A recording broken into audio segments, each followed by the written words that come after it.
नमस्कारम सद्गुरु। मंदिर में अपना नाम, नक्षत्र और गोत्र बताकर पूजा करने का क्या महत्व है? ये चीजें बहुत महत्वपूर्ण थी जब देवताओं को एक खास तरह से बनाया जाता था। जब मैं कहता हूं कि देवताओं को एक खास तरीके से बनाया जाता था, देखिए ये सब एक बड़ी खिचड़ी बन गया है। ये एक बड़ी खिचड़ी बन गया है क्योंकि इस संस्कृति को जीवन की अभूतपूर्ण जटिलताओं को समझकर बनाया गया था। लेकिन वे साधन और संस्थाएं जिन्हें इसे एक पीढ़ी से दूसरी पीढ़ी तक पहुंचाना था, वे पिछले 1800 सालों में बाहरी हमलों वगैरह की वजह से बुरी तरह से बिखर गए। like that. Otherwise, this is a very sophisticated science.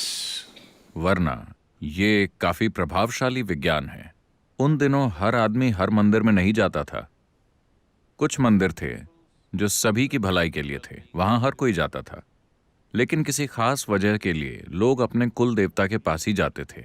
यहां तक कि आज भी उनके अवशेष मिलते हैं। लोग वहां जाते हैं, लेकिन हो सकता है कि यह देवता अब वैज्ञानिक समझ के आधार पर न बनाए गए हों। तो कुल देवता क्यों बनाए गए? आज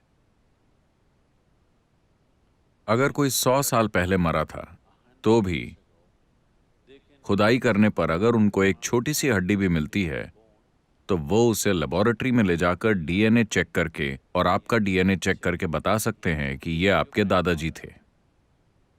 है कि नहीं?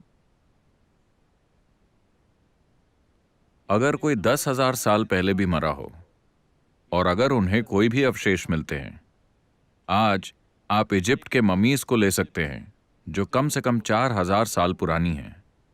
आप इस मम्मी का डीएनए लेकर इजिप्ट में उस बंदे को खोज सकते हैं जो अभी सड़क पर विरोध कर रहा है कि वो तूतनखामेन का वंशज है। संभव है ना? विज्ञान आपको ये एक्सेस दे रहा है। इसी तरह हमने पहचाना। आपको समझना चाहिए कि ये तभी उपयुक्त है जब बाकी सारी चीजें भी बरकरार हों। हरियाणा में खाप पंचायतों को लेकर काफी स्ट्रगल चल रहा है, क्योंकि वो कह रहे हैं कि कजिन भाई बहनों को आपस में शादी नहीं करनी चाहिए, ये धर्म के खिलाफ है। मुझे नहीं पता कि वो जागरूक हैं या नहीं, कि वो क्यों विरोध कर रहे हैं, लेकिन अगर वो वास्तव में जागरूक हैं तो आपको इसका आदर करना होगा। वो शायद इसीलिए विरोध कर रहे हैं क्योंकि आप नियमों को तोड़ रहे हैं, लेकिन मूल रूप से ऐसा इसीलिए किया गया क्योंकि उन्होंने जेनेटिक ट्रैक संभाल कर रखा था बहुत पीछे तक। हजारों साल तक उन्होंने अपने ही तरीके से जेनेटिक ट्रैक बरकरार रखा, कभी आपस में नहीं मिलाया, ना कुछ ऐसा किया जिससे ये ट्रैक डिस्टर्ब हो, ताकि वंश में अच्छे बच्चे पैदा हों। इतना ही नहीं, आप एक ऐसी शक्ति बनाते हैं जो इस ट्रैक के साथ साथ चलेगी। जरूरी नहीं है कि आपके कुल का हर व्यक्ति मंदिर जाए।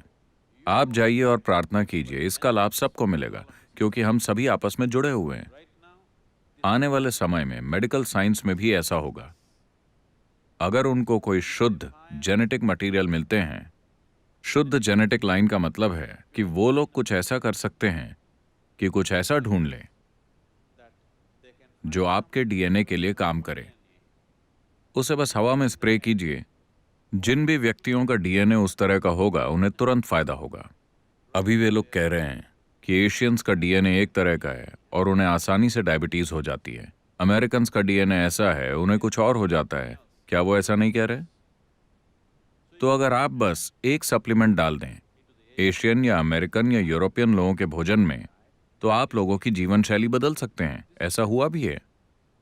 यूनाइटेड स्टेट्स में ऐसा हुआ है कि उन्होंने कुछ चीजें अपने ब्रेड बनाने और बाकी कई सामग्रियों में डाली। कई बीमारियां जिनसे वो 40-50 के दशक में पीड़ित थे, वो अब खत्म हो गई हैं क्योंकि लोगों का डीएनए वैसा है और उनका इलाज कर दिया गया उनके जाने बिना। आज की जनरेशन को ये पता भी नहीं है, लेकिन ये उनकी ब्रेड का हिस्सा है। वो कुछ चीजें खा रहे हैं और कुछ चीजों का अपने आप इलाज हो रहा है। उदाहरण के लिए 50 के दशक में यूनाइटेड स्टेट्स में बड़ी संख्या में लोग डायबिटीज से ग्रस्त थे, जो कि अभी भारत में हो रहा है। उन्होंने पाया कि D3 विटामिन अगर इसे उन लोगों के खाने में डाला जाए तो उनकी डायबिटीज ठीक हो जाएगी।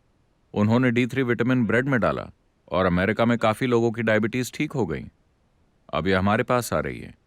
लेकिन अगर हम D3 खाते हैं तो ये हमारे एशियन जेनेटिक्स के लिए उसी तरह से काम नहीं करेगा। हमें कुछ और ढूंढना होगा। हम आपको बता सकते हैं कि आपको क्या खाना चाहिए। तो उन्होंने इसे समझा और इस जेनेटिक लाइन को सख्ती से बनाए रखा और एक शक्ति के स्रोत की स्थापना की इस विशेष DNA के लिए, इस विशेष प्रकार के जेनेटिक ट्रेंड के लिए। और जब वे वहां जाते हैं तो वो ऊपर बैठे किसी भगवान से ये सब नहीं कह रहे। वे बस ये रजिस्टर करा रहे हैं कि ये मैं हूं, मैं इस वंश से हूं, ये मेरा गोत्र है, ये मेरा नक्षत्र है, ये मेरा कुल है। मतलब मैं अपना DNA मटेरियल रजिस्टर करा रहा हूं। ये मेरा DNA है, मेरी मदद कीजिए।